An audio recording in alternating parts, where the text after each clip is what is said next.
ज्ञापन देने आए हैं डीसी साहब को राष्ट्रपति महोदय के नाम से, किस चीज़ को लेकर ज्ञापन? आज हम यहाँ गुरुग्राम के सभी सनातनी भाई, विश्व हिंदू परिषद और बजरंग दल के कार्यकर्ता, माता शक्ति, दुर्गा वाहिनी सब एकत्रित होकर ज्ञापन देने के लिए आए थे। डीसी साहब को ज्ञापन दिया है महामहिम राष्ट्रपति जी के नाम, जो बांग्लादेश में बर्बरता हिंदुओं के ऊपर हो रही है उसके विरोध में। वहाँ स्वामी चिन्मय कृष्णदास जी महाराज को जो गिरफ्तार किया गया है उसके विरोध में ये ज्ञापन दिया गया है। उनकी तुरंत प्रभाव से रिहाई हो और जिस तरीके से बांग्लादेश में हिंदुओं पर अत्याचार हो रहा है वो बंद हो। मंदिरों को तोड़ा जा रहा है, हिंदू परिवारों को टारगेट करके उनके घरों को तोड़ा जा रहा है, उनकी संपत्ति को तोड़ा जा रहा है, लूटा जा रहा है, और जो महिलाएं बच्चे हैं उनके साथ भी अभद्र व्यवहार किया जा रहा है। वो सब पूर्ण रूप से बंद हो। इन सब विषयों को लेकर आज महामहिम राष्ट्रपति जी के नाम ज्ञापन दिया है, जो हमने यहाँ सभी ने एक होकर दिया है। उसी विषय में हम यहाँ पहुँचे। क्या आश्वासन मिली है डीसी साहब के माध्यम से राष्ट्रपति को जो ज्ञापन दिया गया है?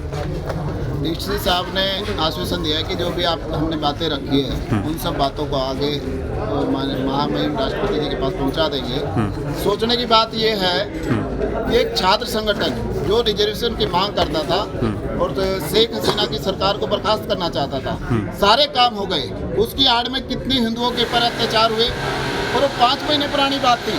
आज भी अत्याचार रुकने का नाम नहीं ले रहा।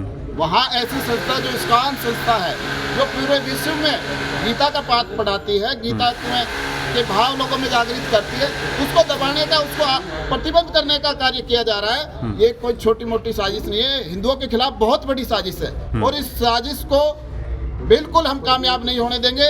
हम हर सनातनी, हमारे जितने संगठन है, सब इसके विरोध में। आज तो एक छोटा सा ज्ञापन था। आने वाले समय में अगर हमें इससे बड़ा भी आंदोलन करना पड़ा तो हम उस आंदोलन के तैयार हैं और हम भारत सरकार से निवेदन करते हैं, प्रार्थना करते हैं कि भारत सरकार इसमें हस्तक्षेप करे। हमारे हिंदुओं की विश्व में जो भी जहाँ भी हिंदू रह रहा है उनकी रक्षा के लिए भारत सरकार अपनी तरफ से पहल करे। कितनी संगठन हिंदुओं की आ रही है आप लोगों के साथ? हमारे पास विश्व हिंदू परिषद पूरे सनातन धर्म से सारे संगठन आए हुए हैं और सभी से प्रार्थना है, भारत सरकार से भी प्रार्थना है कि बांग्लादेश सरकार पर दबाव डाले जो हमारे हिंदुओं के साथ कितना भी बुरा रुकवाया जाए। और भारत सरकार से प्रार्थना है, भारत सरकार बांग्लादेश सरकार पर दबाव डालकर सुधारें। सिर्फ हिंदुओं को ही टारगेट क्यों किया जाता है? बात बांग्लादेश विषय है। कहने को तो हिंदुस्तान सेकुलर है, लेकिन बांग्लादेश में जो हो रहा है, बांग्लादेश में भी आज से पहले से यही कहा जाता था कि सेकुलर, लेकिन अब वो सेकुलरिज्म कहाँ जाता है। केवल जब बात हिंदुओं के ऊपर आती है तो ही सेकुलरिज्म ध्यान आता है, और जब किसी दूसरे धर्म संप्रदाय की बात आती है तो सेकुलरिज्म कहीं बिल में घुस जाता है। मंदिर के महंत को जिस तरह से गिरफ्तार किया गया है, आप लोग भी मंदिर से ताल्लुकात रखते हैं, गोपाल जी क्या लग रहा है, इस तरह से गलत है, सही है जो हो रहा है हिंदुओं पे? ये जो हो रहा है वो बहुत सरासर गलत है। इस्कॉन जैसी एक अंतर्राष्ट्रीय संस्था और उसके जो है पुजारी वहाँ पर इस्कॉन मंदिर में चिन्मयानंद जी, उनको कारण गिरफ्तार कर लिया गया। ये समस्त हिंदुओं के लिए सोचने का विषय है। हम भारत सरकार से राष्ट्रपति जी के माध्यम से ये आग्रह करते हैं कि बांग्लादेश सरकार पर दबाव बनाया जाए और उनको तुरंत प्रभाव से रिहा किया जाए। बात हो रही बांग्लादेश की, शेख हसीना हिंदुस्तान में आके रह के गई, जब तख्ता परिवर्तन हुआ बांग्लादेश में, तो जब हिंदुओं पर अत्याचार हुआ तो हिंदुस्तान में उनको शरण कैसे मिला, क्यों मिला? सवाल ये।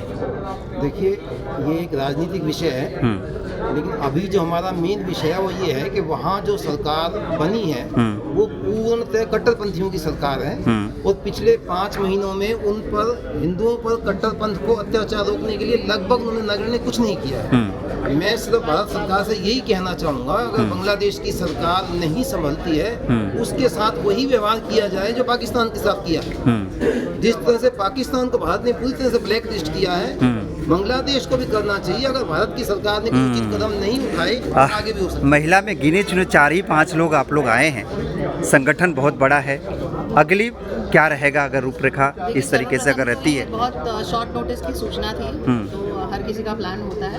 आगे जब सूचना समय पे मिलेगी, जैसे सूचना मिलेगी वैसे अगर ज़रूरत पड़े तो 500 महिलाओं को भी 10 मिनट नहीं लगेंगे एकत्रित होने में, और जब ज़रूरत पड़ी तो हम इकट्ठे होंगे, काफ़ी संख्या में जमा हो जाएंगे। पर एक बात मैं आपके माध्यम से सभी को बताना चाहती हूँ, ये इस्कॉन वही संगठन है जब बांग्लादेश को पाकिस्तान से बचाया गया था तो लगभग साल से 1.5 साल इसी इस्कॉन ने कितने बांग्लादेशियों के पेट भरे थे, ये देखे बिना कि वो हिंदू है, वो मुसलमान है, वो कट्टरपंथी है, वो देश रक्षक है, वो रिजर्वेशन का सपोर्ट करते हैं या नहीं करते। तो ये वही इस्कॉन है जिसके ऊपर आज आतंकवादी संगठन होने का आरोप लगाया जा रहा है। ये वही स्वामी जी हैं जिन्होंने खुद सर्व किया होगा उस समय, और उनकी लोग जो बाकी के लोग थे, स्वामी थे, जिन्होंने फीड किया था बिना लोगों की जाति, बिना लोगों के धर्म, बिना लोगों के पंथ को जाने हुए। लेकिन आज उनको टारगेट किया जा रहा है और उसी संस्था को आतंकवादी संगठन होने का आरोप लगाया जा रहा है, जिसका हम खंडन करते हैं। बात इस्कॉन मंदिर की हो रही है, सबसे पवित्र स्थल बोला जाता है, जैसे जैन मंदिर है। अभी मैं आपकी एक बात का हाँ जी, बोलना चाहूँगी। हाँ जी। उसके लिए आपने बोला ना अभी सिर्फ आप तो गिनी चुनी महिलाएं,